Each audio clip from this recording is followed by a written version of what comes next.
I do get tired of driving my car because of the whole E85 setup. Kind of sucks because the gas stations, there's not too many of them, and they're basically 20 miles one way or the other. What makes me happy is the power, so I'm willing to sacrifice driving to these gas stations. To be a car enthusiast, I believe there's two types of people in the car world.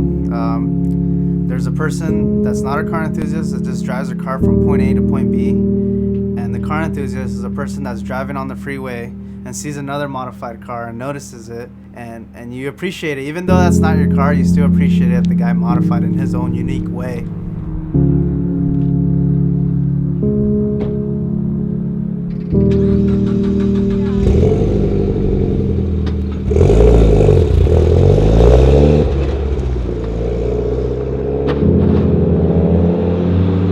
The first time I saw my car was at the LA Auto Show, and it was when they had changed from the Evo 9 to the Evo 10. I finally got to the section where Mitsubishi was at, and the Evo 10 was on like a turntable, and the car was just spinning, and I was the only one there looking at it. When I was standing there, that was like 2008, I believe, and I'd never thought in a million years that I was gonna be driving that car a year later.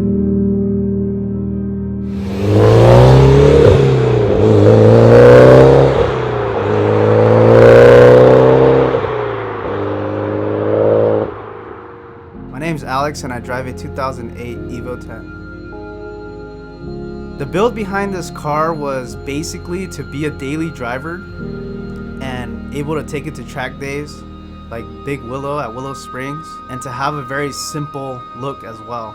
The rim and tire setup that I'm running on my car are actually Anki RPF 1s, which are really popular at rims. I believe the size setup on my car is 18 by 10.5 plus 15s. And I went with that setup because I really wanted to stick a really wide tire on there. And I'm running the Nito NTO5s, 275 35s. And that's a pretty sticky track tire. For the suspension on the car, I went with BC Racing coilovers. I've done like about 3 track days in the car, and it does pretty well. The biggest impact on my car's performance has to be the E85 setup. I basically just had the injectors changed and the fuel pump changed, and took it to get tuned at 5150 Racing out there in Santa Ana, out here in California. And those guys just dialed it in really good.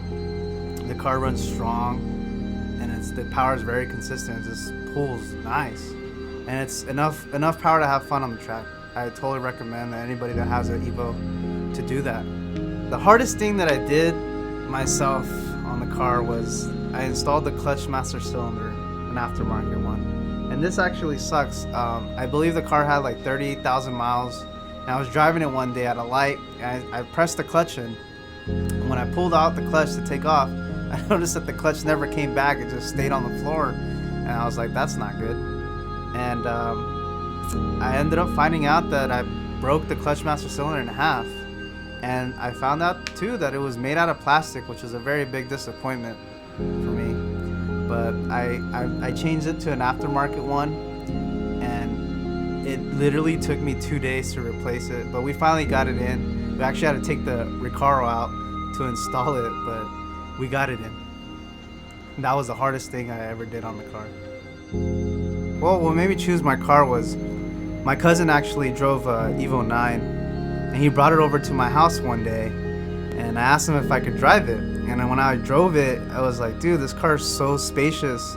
It's a 4-door, has a lot of power, and he was describing to me that he had read that there was a lot of potential in that car as modification wise, and just stock, it felt so fast, and it felt like it was on coilovers or some kind of suspension already, but it was just, he had just bought it from the dealer, and I was like, wow, this car's amazing. So that's what got me interested in that car.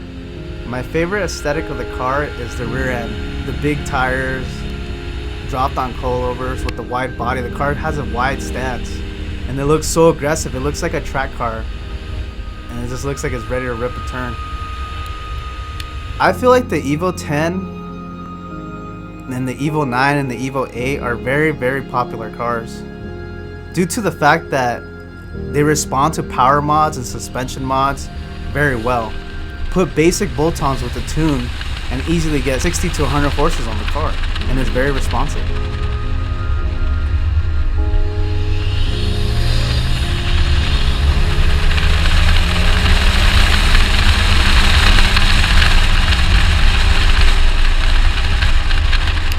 The future plans for my car is braking power. The car got modified in suspension and got modified for power, but I haven't spent any time on the braking.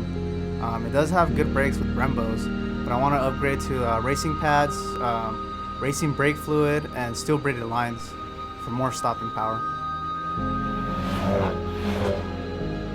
I don't know if I'll ever sell my car because I feel that the Evos, like the Evo 8, the Evo 9, and the Evo 10 are gonna become that classic car, like the Supras did, and the NSX did, and the RX-7s did. Their cars are sought off after because they're special in their own way. And I feel like the Evo has its own thing. It's a turbo car, 4-door, all-wheel drive that handles amazing and has amazing power and potential.